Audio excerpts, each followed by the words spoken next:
Amazon delivery service partners are hiring full-time delivery drivers to meet growing customer demand. Receive compensation of at least $20 per hour at select stations, plus benefits and a sign-on bonus of $1,000 from participating DSPs if you apply now. No delivery experience required. Must be 21 years or older. Terms apply. Apply today at amazon.com/driver. That's amazon.com/driver. Moscow office to News 97.3 Simon Marks. Simon, before we hear from the man, bring us up to date about him, because he's been out of the news, obviously. What does he do with himself these days? You're right, Peter. He's been out of the news and out of the limelight. He keeps himself very busy, though. He runs a public policy think tank called the Gorbachev Foundation, which is actually housed in a pretty dingy building in the Russian capital, but does some extremely good work producing various documents recommending different ways forward for the country, documents that the Russian government of President Boris Yeltsin, of course, largely ignores, but documents which are very widely read internationally, and he's a big star on the international lecture circuit. He spends a lot of time in Europe, a lot of time in the United States, talking to various institutions, earning money because he's paid for lectures that he gives, and that's his main source of income at this point. Also been writing his memoirs, so he's a busy man. To the gist then of his interview, what is his view of the likely victory of the communists in Russia this weekend? Well, he thinks that the victory is indeed likely. All the opinion polls show that the communists are indeed likely to emerge as the largest single party in the new Russian parliament. But he doesn't think that indicates the Russian people are reverting to their Soviet roots in any way. He thinks it's entirely understandable that the Russians, like the Poles just a couple of weeks ago, should be embracing communist politicians. And here's what he had to say when I asked him about it. I think that this is a reaction to the social situation that prevails today as a result of the reforms as conducted by the current team headed by President Yeltsin. Of course, initially the president had a lot of credibility and trust on the part of the people. Now the opposition has more trust. And Mr. Gorbachev says that's entirely natural. He says Boris Yeltsin has badly stumbled on the path to reform. He accuses the Russian president of introducing a wild capitalism that Mr. Gorbachev says is completely inappropriate for the country. And that is why, in his view, voters, especially elderly voters, will be supporting the communists on Sunday. Does Gorbachev think the West should be worried by any communist victory?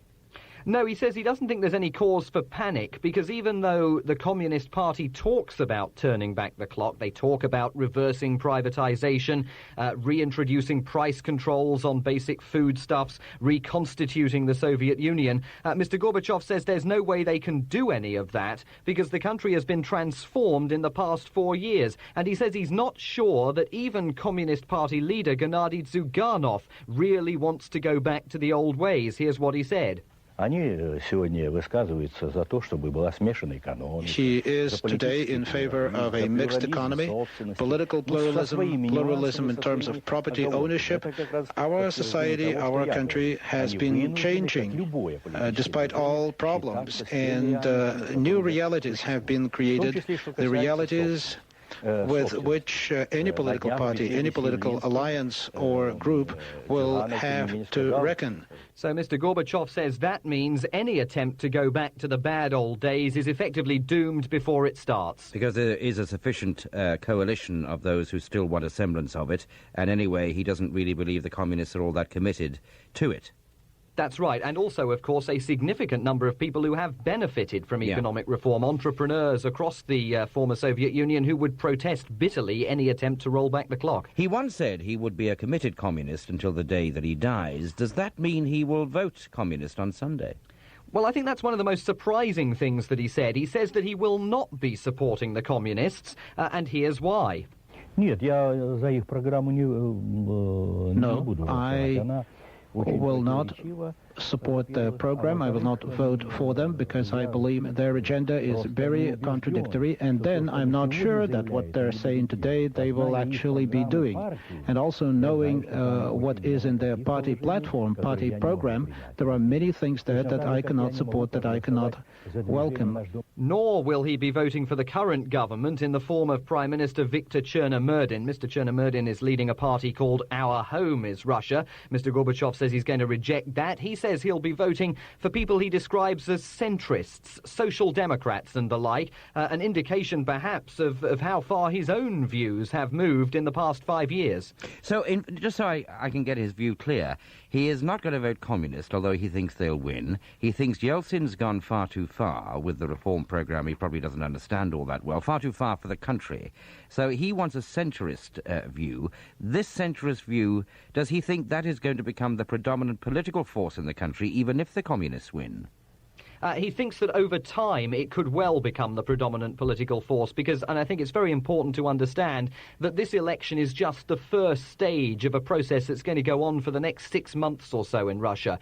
Constitutionally, the presidency is far more powerful in Russia than the parliament. These are parliamentary elections. So while it's important that the communists may win on Sunday, over the long term it may not make that much difference because presidential elections are scheduled next June, and if by next June the Russian people see that the communists are making a hash of things, they're not delivering on the promises they've made in this election campaign, then Mr. Gorbachev and many other analysts in Moscow believe that people will turn to those centrists that he's talking about. Well, his view is all very well as long as he remains or is popular in the country. What is his esteem in the country? Because when he faded out, he wasn't liked at all, was he? No, and it's been very low up until quite recently when he published his memoirs, and suddenly he was back in the news and was being mobbed sort of Colin Powell style in bookshops across Moscow and other parts of the Russian Federation. His book's been a bestseller there, in part, I think, curiosity on the part of Russian people who simply haven't seen much of him for the last 4 or 5 years, but also the fact that his book's out there and that his thoughts are out there in interviews like this, in interviews that he grants to Russian newspapers as well. An indication, I think, that he hopes that he might be able to increase his popularity with the Russian public. It's a very tall order, though. Very few people that you speak to in Moscow have fond things to say about him. The old guard, the communists, accuse him of destroying the country, and the young people tend to say, well, yes, he was a very important historical figure. He did begin the process of transformation here, but he was not the man who was able to continue that process because he was too tied down by his old-style Marxist-Leninist views. And bearing in mind your answer a few minutes ago about presidential elections, what is it, next June, does he have any plans to re-enter public life? He's hinted at it in the past, Peter, and now he says that he may well seek the Russian presidency next year. He says he doesn't know whether Boris Yeltsin will be well enough to run for re-election, but with elections scheduled next June, Mr. Gorbachev certainly seems to fancy his chances. Here's what he said. Yes, I will consider it. Yes, I will consider it.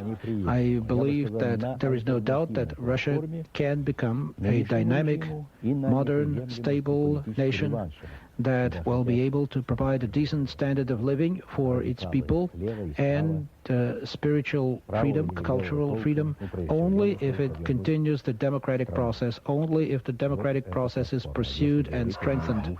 And Mr. Gorbachev says he thinks he may well be the man to pursue it and strengthen it, but as we said, many Russian people have significant doubts about that. So in summary, he's convinced the communists will win. He's convinced that Yeltsin has gone too far and has probably shot his bolt. He's convinced the centrists will one day win the day, and he's convinced if that trend continues that he can come back like de Gaulle in France and answer his nation's call. Yeah, I think he sees himself very much as a pivotal historical figure, very much de Gaulle-like in a way. And I've got to say, one has to be very impressed by the mental and physical agility of this man. I mean, when you compare him with the personality of Boris Yeltsin, who's clearly got major health problems anyway, but also is by no means as mentally agile as Gorbachev, he is a very impressive figure. Simon Marks, thank you very much indeed, and well done on getting that exclusive interview with the former Soviet President Mikhail Gorbachev. We'll have part 2 of some of the other thoughts of the former president at just after the news at 6:30 on News 97.